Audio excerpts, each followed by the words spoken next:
what the program is? No? You're going to comment on Okay. Okay. a political commentary. Okay, thank you. Okay. Introduce yourself. Okay, my name is Patrick Walsh, longtime Rotarian, member of the Bala Rotary Club. Now it's the mainline Rotary. But yeah, it's been a great privilege for me to be a member of this club, and most of the time I'm introducing somebody else to do the program, but I would like to thank the program chairman for inviting me to speak. I thought that was a very gracious offer, and I was happy to accept. But also, I especially want to thank Florence Lovitz. You know, she's great. I've gotten to know her a bit over the last couple years, and she's a real dynamic person. And I want to thank her for inviting Paul Selt. I'm probably butchering his name, but I thought that was a very interesting program, and that was back on November the 3rd. And what was good about it, and anytime you have a program that is that can cause you to think, and I'm sure some of the people in the audience were nodding their head in agreement, and others may have been kind of wanting to jump out of their seat to give an alternative point of view. But irrespective of whatever side you happen to be on, he definitely caused us to think, and I became motivated to say, well, maybe I can give a little different perspective on some of these subjects, because being program chairman, I am in charge of getting speakers, and I just took a look at some of our recent speakers, and we had Pamela Delicio. She's the Democratic representative in the state, and you know, she was largely nonpartisan, but I think some of her ideology did slip in there. And I asked a friend of mine, Bonnie Squires, on occasion to give some political commentary in front of elections. And you know, I was hoping it would be sort of informational, maybe a little partisan, but she was quite the partisan when she came over. And we've had University of Pennsylvania professors, and they also have a worldview that's probably similar to Dr. Selt. So I thought, well, it's probably time to have a speaker that might have a little different perspective on things. So I thought, well, why not? And let me just say that I am not representing myself as an expert in these subjects. I do not have a PhD like Dr. Selt. I have an undergrad finance degree from Drexel University, but what I can give is just sort of an honest reaction to what I heard that day, and I hope to engage in some discussion on that. So thankfully, Dr. Selt had a handout, so that was very helpful to me as I prepared for this talk, because I knew that I would be able to quote him very accurately, because we have it in writing. Now, in addition to the handout, he had some other comments that were not scripted, and they were more off the cuff, and I'm just going from memory if I talk about them. But a lot of those remarks I thought were quite revealing, and I'll try to reference them as best as I can. So the topic that he spoke about was, which I have here, is populism, today's politics of frustration and resentment.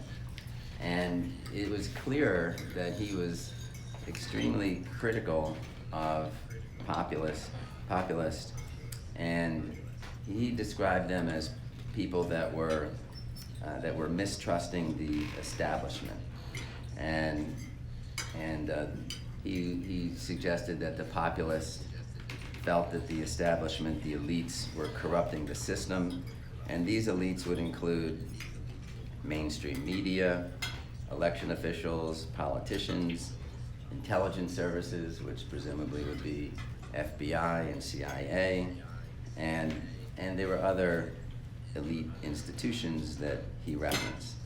And he made a comment that the trust in our institutions that is vital for a viable society is badly damaged. So he was very concerned about the criticism that the mainstream institutions, not only of our government, but of our media and our academia, the criticism of these institutions, he felt this was very dangerous.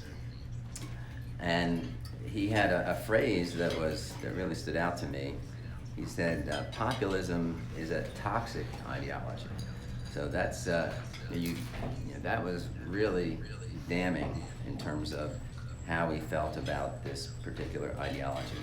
And he opened his remarks by mentioning certain politicians, Huey Long, George Wallace, Donald Trump, and curiously, to me at least, he mentioned Ronald Reagan. And he said that, these were all examples of populists. And I said at the meeting that sure, Huey Long, George Wallace, Donald Trump, you could definitely argue that they're either populist or populist leanings. But Ronald Reagan, he was a mainstream conservative, and I never heard him or read about him being described as a populist. And because he has such had a negative view of populists, I thought, by extension, he must have this negative view of Ronald Reagan, who I think most historians, fair-minded historians, would say had a very successful 8-year run. He won. The American people had they had a right to either re-elect him or reject him when he came up for re-election in 1984, and he won 49 out of 50 states. And it's just amazing in this day and age for a candidate to do that. And especially when you think about New York, Illinois, California, Vermont, Hawaii, Connecticut, all of these states that you would never think would ever vote for a Republican for president, he carried. And the only state that he didn't carry was Mondale, his opponent, his opponent's home state of Minnesota. So I thought that was a little curious that Ronald Reagan was lumped into that category. Now, so I think that now I also felt one of my reactions was one of his themes was that the criticism of the government, criticism of media, criticism of academia is dangerous, and it can lead to authoritarian government. In fact, that was one of the main themes of his talk, that this populist movement is a natural predecessor of moving to an authoritarian government. And I just thought that was I thought it was ironic, because in effect, the position is that in order to prevent authoritarianism, we should be more trustful of the establishment. In the establishment, in government, media, political parties, and other institutions, we should be more trustful, and we should not criticize as much because you're going to devalue them. It would seem to me that the opposite is true, that we should hold all of these institutions, we should put their feet to the fire in terms of making sure that they're working for the benefit of the American people, in the terms of government, in terms of media, to not have an agenda themselves, but to tell the listeners or the viewers what's going on as objectively as possible. And to the extent that they're not doing that, they should be held held up to account. The intelligence services like the FBI and the CIA, they should be working for the people, and if they start to have their own agenda, then I would think that would be very dangerous. So I think one of the main themes that populism leads to authoritarianism, and criticism, especially intense criticism of the mainstream institutions, is dangerous. I would absolutely reject that theory. Not only reject it, but suggest that I think the opposite is what needs to be done. Now, just recently, I thought it was interesting that there's a Durham and Special Counsel investigation that's going on, and he just indicted a Russian, Igor Danchenko, and he was indicted for giving false testimony to the FBI. And this fellow, Danchenko, was one of the chief sources of information to Christopher Steele for the famous Steele dossier. And that Steele dossier was used, and there's some dispute about this, but some people think it was the main source of information to get to start surveilling members of the Trump administration. Some others think it's been said that it wasn't the main piece of evidence. But I think the weight of the evidence is that it significantly it was a significant percentage of that.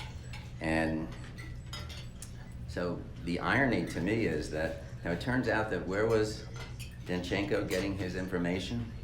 He was getting it from a person named Charles Dolan, who oddly enough was associated with the Hillary Clinton campaign. So it is ironic that the whole Mueller investigation, the whole charges that the former administration was colluding with Russia, it turns out, at least based on these indictments, that members of the Hillary Clinton campaign were feeding information to Danchenko, who was then giving it to Christopher Steele, and then that was in large part that brought about the surveillance of the Trump campaign. So I mean that to me, and then also there's already been a guilty plea from a member of the FBI who altered evidence in the Michael Flynn case. So and then with the FBI, totally, that has nothing to do with presidential politics, they really botched the case of the gymnast who were sexually abused by this physician, Dr. Nasser. Yeah. And so there's many examples of late where the FBI just has not lived up to its reputation as being the most pristine law enforcement agency in the world. And my view is, we have to hold them to account. We can't. It's not a problem if we're criticizing them. We're not trying to bring down the establishment. We're trying to have these entities, live up to the standards that we want them to have. So not only is it not dangerous, it's necessary. It's necessary that we hold these institutions to account. Now, also Dr. Selp, he basically gave some evidence as to why we were not trusting of the government, and there's something called the right track, wrong track poll. And I think it's a little bit flawed, because I think voters and people that respond to the poll do have a tendency to say that we're kind of on the wrong track. So I take that into account. But at the time, the average from September 9th to October 14th, the country, at least the people that responded to the poll, 32% suggested that the country was headed in the right direction, and 60% said headed in the wrong direction. Now, I did take a look at the most recent poll by Gallup, and that 32%, the most recent, is now down to 29.6%. And the wrong track is at 62.3%. And I think the suggestion was in the talk that this is evidence of the lack of faith in government. Just so many people think that we're on the wrong track. And I would argue that maybe it's not the fault of the citizens that don't appreciate what the government is doing. Maybe they are just rationally reacting to some of the events that have happened in the last year.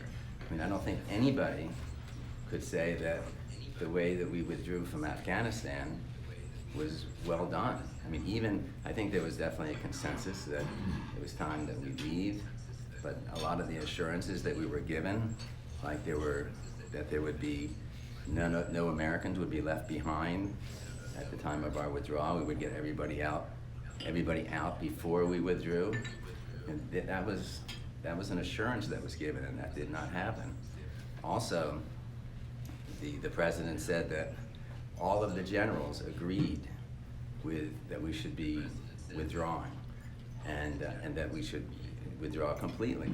And then when the generals testified in front of Congress, each one of them said that was not their view. Their long-standing view was that we should leave 2,500, a small force that would go a long way to keeping the peace. So I think that the fact that was so, I think most fair-minded people would conclude that the way that was done it was not done very well at all, and that contributes to the poll of not going in the right direction. I also think, for example, you look at what's happening with gasoline prices. Gasoline prices have skyrocketed. That in January of 21, the average price was $2.42 a gallon. Now it's $3.38, and it seems to be moving higher. But it's not just a coincidence that happened. I mean, I would argue it was intentional, because the very first day in office, there was an executive order: no more drilling on federal lands, cancel the Keystone Pipeline. So when you reduce supply, just the basic laws of supply and demand, you're going to have prices go up. So now the price of oil is up over $80 a barrel. And what's frustrating to me, and maybe to a lot of people that responded in the poll, is that the president outwardly was trying to implore OPEC to produce more oil. I'm thinking, we have all the oil and natural gas that we need in our country. The whole idea of energy independence was to try to wean ourselves away from OPEC and foreign countries. So I thought policies like that contribute to very poor right track, wrong track numbers. I think inflation was 6.2% on an annual rate last month. And keep in mind, I think a lot of people in the Rotary that are above average in terms of income and net worth, they have assets. So if you have assets, they're inflating in value. So part of the inflation is getting mitigated because your asset values are going up. But if you're poor and you don't have assets, and you're paying more at the pump for gasoline, you're paying more for food, you're going to get impacted much more than the average person that's sitting at this table. I think what's happened with this inflation, it's really contributed to widening the wealth gap that we have in the country, which I think is not a good thing. So sometimes I remember last year, it was just so ironic that here we were with gasoline prices and oil prices so low. In fact, one of the most stunning events of my career was in April of 2020, after the pandemic, oil prices went negative because demand just cratered because of the pandemic. So that was obviously an anomaly. But then when things started to get back to normal, we still had relatively low energy prices. But for me and for my clients, you know, we were getting hammered with our energy positions because these companies were really struggling. So the irony is, an administration that wanted energy independence, it was great for the guy that's making $50,000 a year, that's driving a truck, and he's paying low gas prices. They really benefited from that environment. People that owned stocks in energy companies didn't benefit. Now it's the flip side. The guy that's driving the Ford F-150, he's getting hammered right now, where our investors, you know, these stocks are up 40, in some cases 60%. So people that have assets have benefited. People that are paying at the pump, and it becomes, if that's if you're of modest income, what you pay for gasoline is a higher and higher percentage of your total income. I remember when I was 17 or 18, you know, you think about what you paid for gasoline. It was basically gasoline and beer. That was kind of the two things. So, but I'm just saying, it's you know, you're seeing a real difference between the high gasoline prices and who they're impacting versus the investor class, which is actually benefiting to some extent. I also think that you know, maybe some of the folks that responded to this poll, they were a bit disappointed. I know President Biden did run as a uniter, and I can't say that I've seen that, because you know, we're talking about efforts to have voter integrity are criticized as being voter suppression. And I mean, he called laws that were passed, you know, 21st century Jim Crow.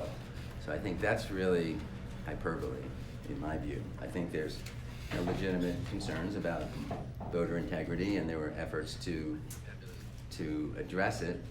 But if you take just the issue of voter ID, voter ID has 81% approval.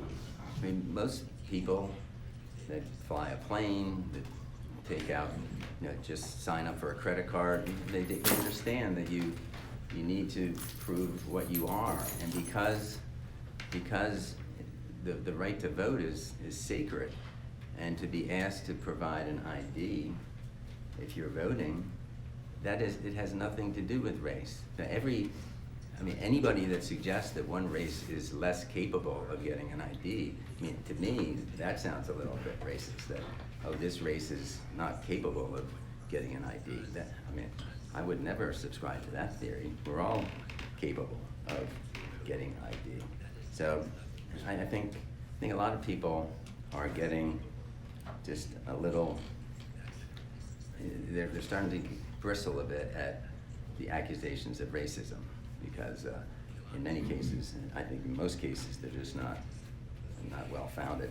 But I will say that this right track, wrong track poll it's not just our current president. The last president had really bad numbers as well. So I think that it's not just a problem with the current administration. We certainly had it with the last administration. I think that the next part of the lecture I thought was interesting. Let's see, we have, one of Dr. Selp's points was that he had a series of questions. The number. I can't tell if we speak, are we interrupting them? But, I don't think they can.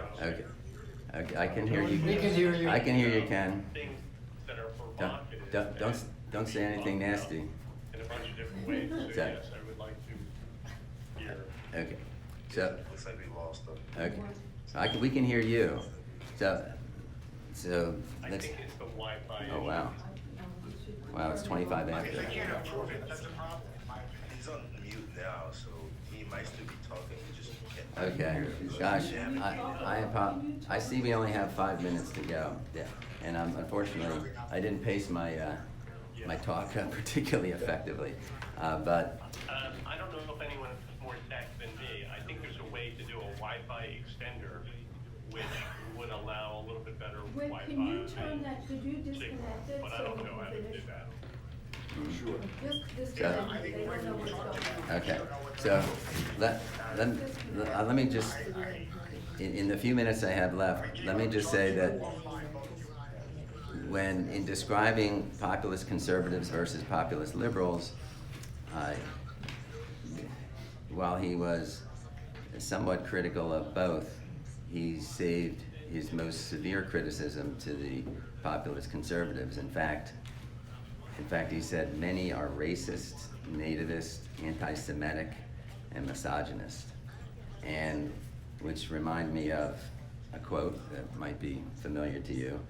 You know, to just be grossly generalistic, you can put half of Trump supporters into what I call the basket of deplorables. The racist, sexist, homophobic, xenophobic, Islamophobic, you name it. So there was a certain commonality there. But I would also argue, when I look at anti-Semitism, and I see what is the source of that, I look at people like Tlaib and Omar and AOC, where they called Israel an apartheid state. They said that Israel targets civilians and children. They said that Omar said that our policies are it's all about the Benjamins when talking about Israeli lobby. And Bernie Sanders' aide said that we should stop condemning anti-Semitism because it falls into their trap. So I think when I think about anti-Semitic movement in the country, it's not coming from the right that I see. I think it's a much bigger threat on the left. So, but I think I am, I actually have more to say, but I would just like to end on a note that despite the differences, I think we do live in the greatest country in the world, probably the greatest country the world has ever had, and that one of the great things is that we have freedom of speech, and that Dr. Self could share his views, which I appreciated. Appreciate the opportunity to share my views, and I think about our history after World War I, when the victors were carving up Europe and taking land from the Ottoman Empire, and all we want to do was start the League of Nations to try to get peace. After World War II, when the Soviets took over all of Eastern Europe, and all we want to do was do the Marshall Plan and try to help our countries rebuild, and we brought democracy to Japan, and there's no more generous country than the United States. So even with all of our differences, I think we're a great country. So thank you. Thank you very much, Pat. Thank you. I think it's a great sharing. So we have a different angle for the talk we had last week.